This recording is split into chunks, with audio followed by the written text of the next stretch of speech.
अस्सलाम वालेकुम क्लास। आज की लैब में हम लैब नंबर 7 डिस्कस करेंगे, that is about multimeter and क्लैममीटर।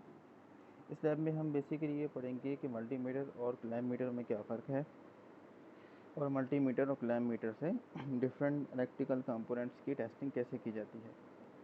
तो इस लैब के में स्टार्ट में आप देखेंगे आपको कुछ प्री लैब के क्वेश्चंस मिलेंगे जो इंतहाई आसान से सवाल हैं, जैसे कि define charge, voltage, current, resistance and power. आपने सिंपली इन तमाम की जो है डेफिनेशंस यहाँ पर लिखनी है।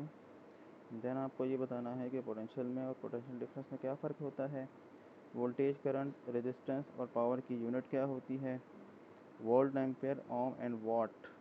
यहाँ डिफाइन का मतलब ये है कि ये किन किन की यूनिट्स हैं। आपने इनकी डेफिनेशंस नहीं लिखनी। एक्सप्लेन एसी एंड डीसी, यहाँ पे आपको सिंपल एसी सप्लाई और डीसी सप्लाई में फ़र्क बताना है।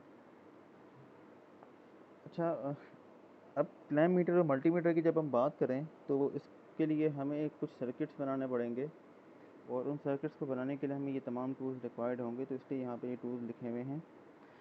थ्योरी की अगर हम बात करें तो हमें ये पता होना चाहिए कि मल्टीमीटर और क्लैम का जो बेसिक इस्तेमाल है वो इलेक्ट्रिकल क्वांटिटीज़ की मेजरमेंट है। अब उन इलेक्ट्रिकल क्वांटिटीज़ में करंट भी आता है, वोल्टेज भी आता है, रेजिस्टेंस भी आता है, कैपेसिटर भी आता है एंड सो ऑन।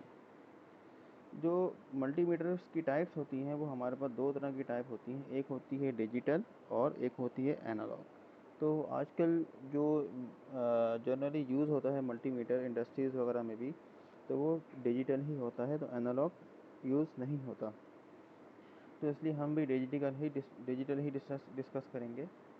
इसकी अगर हम कंस्ट्रक्शन की बात करें तो देखिए, कंस्ट्रक्शन सिंपली सिर्फ यहाँ बताने के लिए आपको है कि ये किस तरीके से बना हुआ होता है, किस तरीके से फंक्शन कर रहा होता है। बाकी आपको इसको याद करने की ज़रूरत नहीं है, बस इसको पढ़ लीजिएगा इस हद तक कि आपको थोड़ा सा माइंड क्लियर हो जाए कि मल्टीमीटर काम कैसे करता है। अब अगर हम ऑपरेशंस की बात करें तो ऑपरेशन से यहाँ पे मतलब ये है कि आप मल्टीमीटर को इस्तेमाल करके कौन कौन से फंक्शंस कर सकते हैं। जैसा कि मैंने आपको बताया कि जो है इससे हम एसी सप्लाई की मेजरमेंट कर सकते हैं और डीसी सप्लाई की मेजरमेंट कर सकते हैं। इसके अलावा कैपेसिटर की मेजरमेंट करनी हो, आपको डायोड की मेजरमेंट करनी हो, ट्रांजिस्टर की मेजरमेंट करनी हो, रेजिस्टेंस निकालनी हो, सीरीज़ और पैरेलल की, आपको ये पता करना हो क्या है कि हमारा जो वायर है वो ओपन है या नहीं है, शॉर्ट है क्या है। तो इन तमाम तरह की कैलकुलेशंस, मेजरमेंट्स आप मल्टीमीटर की हेल्प से करेंगे। अब ये जो सर्किट डायग्राम्स हैं ये जनरली एक जनरल कॉन्सेप्ट देने के लिए है, इनका लैब से कोई ताल्लुक़ नहीं है। अगर हम अब बात करें प्रोसीजर्स की और टेबलेशंस की, तो देखें, सबसे पहले तो आप ये समझ लें कि मल्टीमीटर में और क्लैममीटर में क्या फ़र्क होता है। बेसिकली जो मल्टीमीटर है वो सिंपली आप इसको वोल्टेज मेजरमेंट के लिए इस्तेमाल करते हैं, रेजिस्टेंस मेजरमेंट के लिए, कंटिन्यूटी वगैरह के लिए इस्तेमाल करते हैं। आप इससे करंट भी मेजर कर सकते हैं, लेकिन प्रॉब्लम क्या आती है, अगर आप मल्टीमीटर को यूज़ कर रहे हैं और मल्टीमीटर से अगर आपको करंट मेजर करना है तो हमें ये पता है कि करंट हमेशा सीरीज़ में मेजर होता है।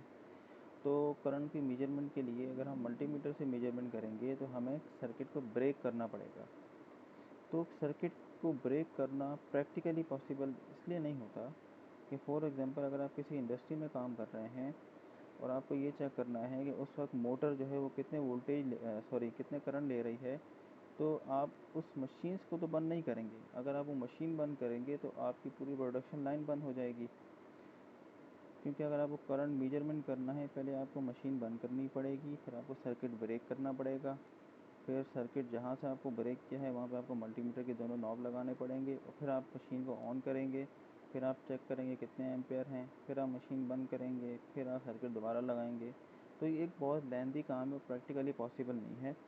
तो उसका जो अल्टरनेट है वो क्लैममीटर है। क्लैममीटर में आपको ना सर्किट ब्रेक करने की ज़रूरत होती है, ना ही इतना लंबा प्रोसीजर करने की ज़रूरत होती है। सिंपली आपको जिस वायर का वो करंट मेजर करना है, आप उस वायर के अक्रॉस पे क्लैममीटर लगा देते हो, तो इस तरीके से आप करंट मेजर कर लेते हैं। तो जो बेसिक फ़र्क है मल्टीमीटर में और क्लैममीटर में वो करंट की मेजरमेंट का है। क्लैममीटर जो है वो उसका इस्तेमाल ही जनरली करंट की मेजरमेंट के लिए किया जाता है। बाकी मेजरमेंट हैं, वोल्टेज की हो गई, रेजिस्टेंस की हो, कैपेसिटर की हो गई, वो आप क्लैममीटर से भी कर सकते हैं और मल्टीमीटर से भी कर सकते हैं। ठीक है क्लास। अब यहाँ पे जो टैबुलेशन है, इसके बारे में मैं आपको बता दूं कि ये तो तब पॉसिबल था कि जब हम कोई प्रैक्टिकल कर रहे होते लैब के अंदर। अब चूँकि फ़िलहाल हम प्रैक्टिकल नहीं कर रहे, तो इसके दो मेथड्स हैं। एक तो ये कि मैं आपको वैल्यूज़ बता देता हूँ, फ़िलहाल आप वो वैल्यूज़ लिख लें ताकि आपकी ये लैब कंप्लीट हो जाए। सेकंड ये है कि अगर आप अपने तौर पे कोई काम करना चाह रहे हैं, तो आप ये कर सकते हैं कि आप मल्टीसिम के ऊपर एक सर्किट बनाएं जिसमें आप एसी सप्लाई लगाएं, और फिर आप मेजरमेंट करें एसी वोल्टेज की और एसी करंट की। और फिर आप एक सर्किट बनाएं जिसमें आप डीसी सप्लाई लगाएं और आप मेजरमेंट करें डीसी वोल्टेज की और डीसी करंट की। ठीक है, बट इस बात का ध्यान रखिएगा कि आपने फ़िलहाल कोई भी कैलकुलेशन प्रैक्टिकली नहीं करना। जो भी हम काम करेंगे, जब हमारी क्लासेस स्टार्ट हो जाएंगी फिज़िकली, तो हम उस वक्त डिटेल में जो भी हमारी लैब्स हैं प्रैक्टिकल्स की, वो डिटेल में हम सीखेंगे कि ये तमाम मेजरमेंट किस तरीके से की जाती हैं। तो ये इंशाल्लाह उस वक्त हम कवर कर लेंगे। अभी फ़िलहाल इस स्टेज के ऊपर आपको कोई भी चीज़ प्रैक्टिकली करने की ज़रूरत नहीं है। ठीक है, आपको ये रिस्क बिल्कुल भी नहीं लेना। बिल्कुल जो है वो सेफ होके चलना है। जब तक आप चीज़ प्रैक्टिकली सीख ना लें, उस वक्त तक आपको लाइव सर्किट पर अप्लाई करने की नीड नहीं है। ठीक है, तो थोड़ा अपना इस मामले में थोड़ी एहतियात कीजिएगा। अच्छा, तो मैं वैल्यूज़ आपको बता रहा हूँ, आप चाहे तो ये लिख लें, और दूसरा ऑप्शन मैंने आपको ये बताया है कि अगर आप मल्टीसिम से वैल्यूज़ खुद कैलकुलेट करना चाह रहे हैं तो आप वो भी कर सकते हैं। It's up to you. तो रेजिस्टेंस की वैल्यूज़ आप लिख सकते हैं 12 ओम। वोल्टेज डीसी सप्लाई का आप लिख सकते हैं 12 वोल्ट। एसी हमारे पास 220 वोल्ट होती है। कैपेसिटर आप लिख सकते हैं 1 नैनो फेराड तो आगे लिखा हुआ है। AC current 1 ampere, DC current 2 ampere. ठीक है, तो ये वैल्यूज़ चाहें तो आप लिख लें, चाहें तो आप अब मल्टी सिम्पली कैलकुलेशंस कर लें और वहाँ से लिख लें। It's up to you.